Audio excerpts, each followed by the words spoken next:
Bonjour à tous et bienvenue dans cette vidéo pour préparer votre document pour l'oral d'histoire-géographie au CAP. Attention, ce que je vous montre ici, c'est pour l'épreuve ponctuelle. Donc les gens qui passeront l'examen en fin d'année, ça ne fonctionne pas complètement pour le CCF. Alors, je vais vous présenter ici le document 5 du chapitre EMC1, les différentes élections. Pour comprendre ce que je vous fais dans cette vidéo, il faut bien sûr avoir d'abord regardé les vidéos comment se passe l'examen, comment ficher mon document pour l'oral avec cette fameuse fiche que je vais remplir ici avec vous. Ce que je vais vous donner, c'est des indications sur ce que vous pouvez dire. Bien sûr, il faudra l'améliorer, le travailler, y mettre vos connaissances personnelles. Cette feuille-là, vous la retrouvez bien sûr sur le site internet. Ici, hop, fichez le document. Alors, vous avez choisi ce document, le numéro 5, les différentes élections. C'est parti. Alors, on commence toujours qui, quoi ou quand à présenter notre document. Donc, ce document qui, il n'y a personne. Quoi?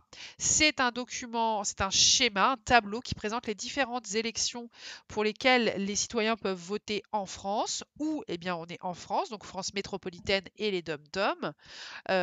Quand? Eh bien, c'est un document qui n'a pas de date, c'est un document qui vient du livrescolaire.fr, qui est assez récent si j'en crois les couleurs et la façon dont il a été fait. Le graphisme, voilà, je cherchais le mot. De toute façon, c'est un document qui est actuel, puisque il vous met l'élection du président pour 5 ans, et ça fait depuis seulement 2002 que c'est le cas. La problématique, ensuite, vous la trouvez toujours sous le document ici. Nous allons donc voir quelles sont les élections auxquelles peut participer le citoyen français. Et ensuite, vous décrivez le document. Décrire, c'est simple. Si je dis ce que je vois. Je ne commence pas à faire des analyses. Voilà.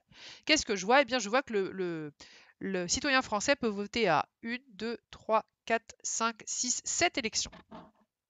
On lui demande 7 fois de voter. Tout se fait à chaque fois au suffrage universel. Donc il y a 44 millions de citoyens en France qui peuvent voter, les hommes, les femmes. Voilà, suffrage universel. Donc on a les élections municipales, cantonales, régionales, sénatoriales, législatives, présidentielles, européennes. Ça, c'est votre description. Et ensuite, vous allez analyser ça. Donc vous allez rajouter des connaissances de cours et des connaissances personnelles. Donc, les élections municipales, voilà, vous dites ici, les élections municipales, cantonales et régionales, on vote, ils sont élus pour 6 ans.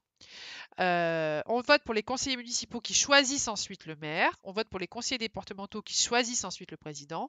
On vote pour les conseillers régionaux qui choisissent ensuite le président de région. Ce sont donc des élections suffrage universel indirect. D'accord? Pareil pour le Sénat, c'est pas nous qui choisissons. C'est eux qui votent ensuite derrière. Donc ça fait pas 7, excusez-moi, ça fait 6 élections. Puisque là, c'est de l'indirect. Pour les sénateurs. Pour 6 ans. Le suffrage universel, ça représente 44 millions d'inscrits. Dites bien que ce sont les hommes, les femmes qui sont citoyens français, c'est-à-dire qui ont plus de 18 ans et qui sont de nationalité française. Expliquez bien qu'il existe en France des gens qui ne peuvent pas voter, par exemple les étrangers. On l'avait vu, c'était au programme de François Hollande, peut-être de faire une loi pour faire voter les étrangers qui vivent depuis longtemps en France. Vous pouvez utiliser ici ce que je vous avais dit en cours. Donc après, on vote pour les élections législatives, ça dure 5 ans, donc c'est l'Assemblée nationale, les députés de l'Assemblée nationale, donc tout le monde vote ici pour l'Assemblée législative. Je trouve bizarre, par contre, c'est le chiffre qui est ici, 377 députés. C'est plus que ça aujourd'hui, c'est 577. Vous pouvez modifier ici. Ça, c'est de l'esprit critique. Montrer qu'il y a une erreur sur le document, par exemple. Ça peut être bien vu. Vous votez ensuite pour les élections présidentielles, 5 ans, donc on vote pour le président de la République, et les élections européennes, le Parlement européen, 5 ans. Ce qui peut être bien dans votre analyse, c'est de mettre les dates, les dernières élections qui ont eu lieu. Par exemple, dire le président de la République, c'était en 2017. Les élections européennes, c'était... les dernières élections européennes, c'était l'année dernière, 2019. Non, c'était pas 2010. Non, 2019, on n'a pas voté les européennes, on a voté non, c'était 2018. Les 2019, c'était les municipales. On a voté dans 2020, les municipales, j'ai raison, 2019, les européennes. Euh, Bon, vérifiez tout ça sur internet, mais voilà, dites par exemple les dernières élections cantonales. Les régionales, c'est cette année, c'est 2020, donc vous pouvez le dire quand vous allez passer l'examen, vous voyez. Ça, c'est ce qu'il faut rajouter dans l'analyse. Vous pouvez dire, par exemple, les élections présidentielles, c'est Emmanuel Macron qui a gagné, président de parti centre, La République en marche. Les élections municipales, bah, vous pouvez dire qui est le maire de Rouen, Nicolas Bayer-Rossignol, qui est un président socialiste. Enfin, vous voyez, vous dites le parti, vous dites qui est le maire, ça montre que vous connaissez, que vous êtes dans l'actualité. Pareil pour les régionales, vous pouvez dire le président de la région actuellement, avant les élections qui vont avoir lieu cette année, c'est Hervé Morin, parti centre droit.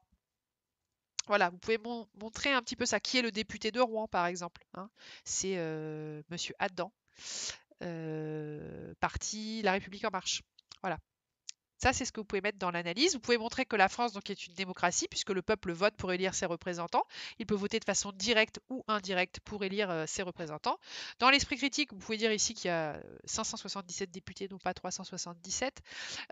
Vous pouvez expliquer la différence entre le direct et l'indirect. Dans l'esprit critique, vous pouvez dire que par exemple ici on ne voit pas qu'il y a de l'abstention, ou voilà, il y a des choses qu'on ne voit pas dans le document.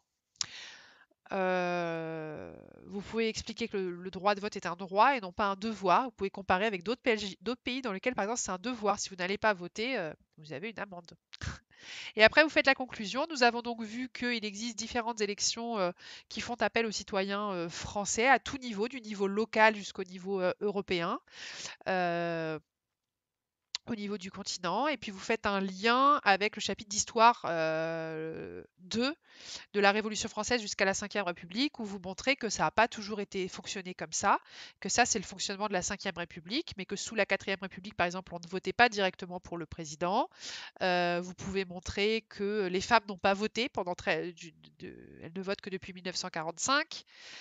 Droit de vote en 1944, premières élections en 1945. Enfin, voilà, vous pouvez faire un lien comme ça avec l'histoire, avec le chapitre d'histoire. Voilà, j'espère que c'est clair pour ce document. Ce sont vraiment des pistes de réflexion. À vous de les améliorer et de bien les travailler. Bon courage pour la préparation de votre examen. Ciao!